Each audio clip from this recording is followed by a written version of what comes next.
still think it is useful to identify people based on geography, identifying early cases and isolating them as case finding. Thanks. Beth, briefly, go ahead. Thank you. Prime Minister, a question for you and then the Chief Medical Officer, if I may. Prime Minister, just 2 weeks ago in Italy, there were 153 cases of coronavirus and just 3 deaths. Now 16 million people have been quarantined, a reflection, if you like, of the public health challenge we are all facing globally. Is there a risk that in trying not to alarm and panic people, you are actually going too slow in taking these measures? And to the Chief Medical Officer, your Scottish counterpart said 4% of the population in Scotland might have to be hospitalised. If you extrapolate that figure across to England, that's over 2 million people. Do you accept that figure? Thank you. Well, obviously, you're right, Beth, in the sense that there's no question that this is going to become a much more significant outbreak than it currently is. That's obvious to everyone, but it is vital that we take the steps that we think are necessary at the right time, and we follow the science, and that's what I think the public would expect us to do, to give them the latest information. Now, in the course of this week, obviously, we're going to be looking more at the detail of the steps that we could take as we ask the public to join us in a national effort to delay the spread of the virus. But we will be setting out that detail in due course. We don't think that this is the right moment. We still think that the best thing we can do is, as I say, to contain the virus. And when you do it systematically, moving from one to the next, getting the right combinations, not ending up with a series of individual actions in response to things. So be in control of where you are in the epidemic, not in reaction mode. And that's really what we're trying to do, making sure that when we do things, we get that right constellation of things done to make sure that we have the biggest impact. On the issue about 4%, what Dr. Calderwood, who I obviously speak to every day, was talking about was the reasonable worst case scenario planning tool. And that is rightly aiming at the absolute top of the range. The reality, I think there are probably 2 points to make on this. The first of which is the great majority of people who have this infection will actually have a mild or moderate infection that will be managed at home and indeed will not need any testing. They will simply feel unwell, we will want them to self-isolate for 7 days and then they will get better and they actually won't touch the health service at all. A minority will need hospital care. The percentages, to be honest, are largely speculative, and it really will depend on how the epidemic progresses, which we're really in the early days of, and then how doctors who see people and nurses who see people as they come in, they will make decisions about whether someone actually needs to come into hospital or not. Because clearly, if you don't need to be in hospital, you shouldn't be in hospital. It's very much going to be about choosing the people who are going to benefit most from hospitals, and the percentages, to be honest, are largely speculative. Thank you. Heather Stewart from The Guardian. Hello. We all saw footage over the weekend of people squabbling over toilet rolls and empty shelves and so on. Is it just prudent for people to be stocking up on the kinds of things that they would need if they were going to have to stay at home for a week? And are you confident that as the outbreak escalates both here and in other countries, that you can keep shelves stocked? Well, we're certainly confident that we have fantastic supply chains. I know that both George Eustace and Matt have been talking about Hancock, have been talking to the supermarkets, making sure that we keep things moving. Just in terms of preparations and where the public is, I think it's very, very important that everybody should behave responsibly and think about others. We will be setting out, as I say, in the course of the next few days, what further measures we think may be necessary. I stress may be necessary. We think it's probable that we'll go to a delayed phase, but we'll be spelling out what is useful and appropriate for the public to do in the course of the next few days. So there will be a meeting of the Scientific Advisory Group on Emergencies tomorrow, and then a further COBRA on Wednesday to consider the next steps. And Gordon Rayner, tell us. Thank you, Prime Minister. A lot of people at home watching this now will probably the elderly in the over 80s category that we know is a high-risk group. Is the advice for those people still just to wash your hands more regularly and nothing else? Or are there other steps that you are suggesting that they should be taking to protect themselves? And also, can you give any reassurance that if we do get to a stage where people with any kind of respiratory illnesses need to self-isolate for 7 days, that you will be able to get food to elderly people who perhaps aren't used to ordering, shopping online like other people might be able to? How are you going to identify those people and get food to them? Well, on the medical advice, perhaps I could go to you, Chris, first on what Paul was saying. One of the key things that we'll be coming forward with in the next stages of the plan after this is advice for older people and also those who are vulnerable for other reasons. So pre-existing health conditions, people who are vulnerable, we know, from infections in general.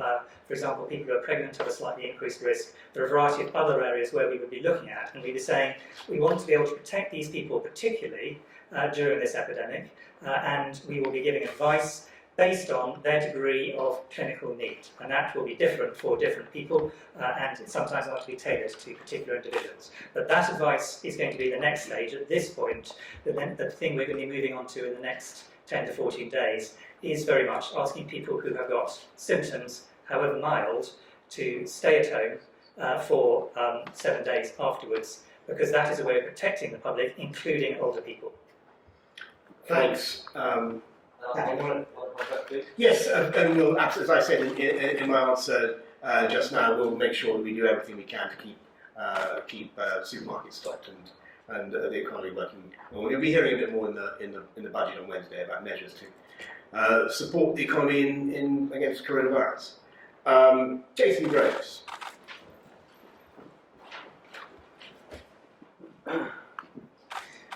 Thank you, Jason Groves from the Daily Man. Lots of people will be very worried about it. Some people will be much less worried about it. What can you say to them? How many lives might this save by sort of pushing back that peak? And will the overall number be small? And Prime Minister, can I ask you separately? Last week you told us you were still shaking hands with everybody. It looked at the Commonwealth Day service like you weren't shaking everyone's hands. Are you in or out on handshakes now? Well, let me just on the handshaking. We were all given an instruction not to shake hands, and there's a good reason for not shaking hands, which is that the behavioural psychologists say if you don't shake somebody's hand, then that sends an important message to them about the importance of washing your hands. So there's a subliminal cue there to everybody to wash your hands, which is I think I'm right in saying, Chris and Patrick, is still far more important. I think that the handshaking issue, which is obviously a matter for individual choice, but the handshaking issue is much less important in tackling the spread of the disease than washing your hands. And sorry, on the Sorry, and on your point about, I think that really ought to, I think the potential. What difference is it? Yeah, I think really. Well, so the measures we're looking at are looking to try and reduce the peak numbers up to 50%, and to try to reduce the mortality, the death rate, as far as we can in the at-risk group by 20 or 30% is the sort of numbers that you're trying to look at. That's what other people are doing as well. That's not unique to how we're approaching it. And those are the sorts of numbers you can go for. What you can't do is suppress this thing completely. And what you shouldn't do is suppress it completely, because all that happens then is it pops up again later in the year when the NHS is at a more vulnerable stage in the winter, and you end up with another problem. So it's to try and manage that in the most appropriate way in terms of the peak, move it a bit, suppress it, and make sure that we protect those people who are most vulnerable. Thanks very much. Sam, Mr. Express. I'm sorry. Thank you. A World Health Organisation envoy this morning suggested that small gatherings are particularly risky areas, such as churches, pubs, that kind of thing. Is that something you can see the government making some kind of restriction on in the future, suggesting people shouldn't attend church, shouldn't go down the local pub? And should elderly people already avoid such areas, small areas of social gatherings? Well, I'm going to ask Patrick and then Chris to. Well, I made the point before that the large gathering, actually, it's the one that everyone goes for, but of course, you're either, as an individual who's infected, have a high probability of infecting a small number of people in a small space, or a very, very low probability of infecting a large number of people in a big place. I mean, there's only a certain number of people you can infect. So one person in a 70,000-seater stadium is not going to infect the stadium. They'll infect potentially a few people they've got very close contact with. And that's true in any setting, in a house, in a church, in a restaurant, or anywhere. So the chances of being infected are to do with the proximity to the person that you're with, or the people that you're with. That doesn't mean those are good things to try and stop, because the measures which come before that in terms of their effect on it are things like case isolation, as Chris Whitty has said, things like making sure that the elderly have the right advice to be able to look after themselves, and other measures before you get to things like that. And nobody's really going to the sorts of measures of really stopping those things. And when you do that, essentially you're saying stop all interaction, which you can't do and shouldn't do. So it's safe for old people to go to church or pub now? Yeah, well, at the moment we have, as Chris Whitty has said, very low numbers still in this country, so the probability of coming across somebody in the church who's infected is very low. Now, as the epidemic progresses, of course, that probability becomes higher, and therefore elderly people in that situation then may take other measures. Chris, you want to?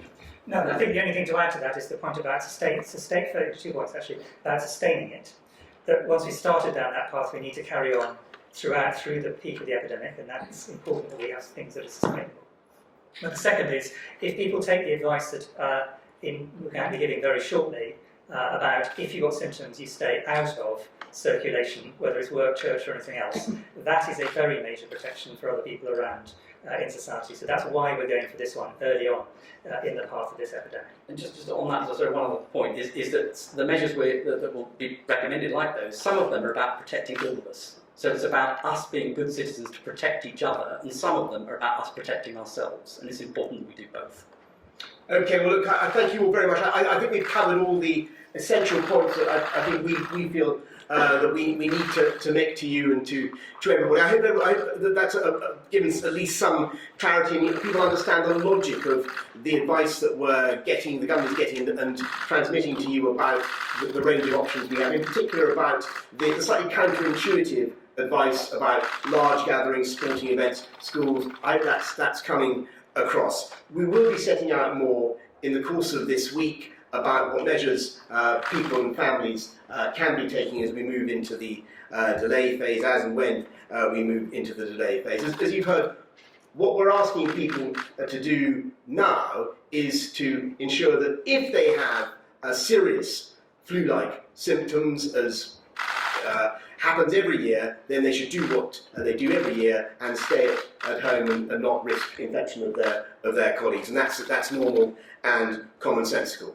The most important thing to get over is that whatever is happening in other countries, whatever measures are being urged upon us, be in no doubt, we are considering absolutely all of them, and in due time they may, of course, become necessary. But the clear advice from our scientists, from the CSA and the CMO, is that timing is crucial in tackling any kind of outbreak, any kind of epidemic. The timing of your measures is absolutely crucial. So this is clearly going to continue to be a big national challenge, and I think it's going to grow and become an even bigger national challenge. That is pretty obvious from where we are today. But I think it is also obvious to me that we know how to defeat it, and I think with a great national effort we'll be able to pull together and do just that. But one thing is for certain, we will be keeping you fully informed. I think that the best thing we can do is be as transparent with you as possible, to share our thinking, to show our working as we progress, and as I say, wash your hands. It never can be repeated too often. Thank you all very much indeed. Thank you. Excellent.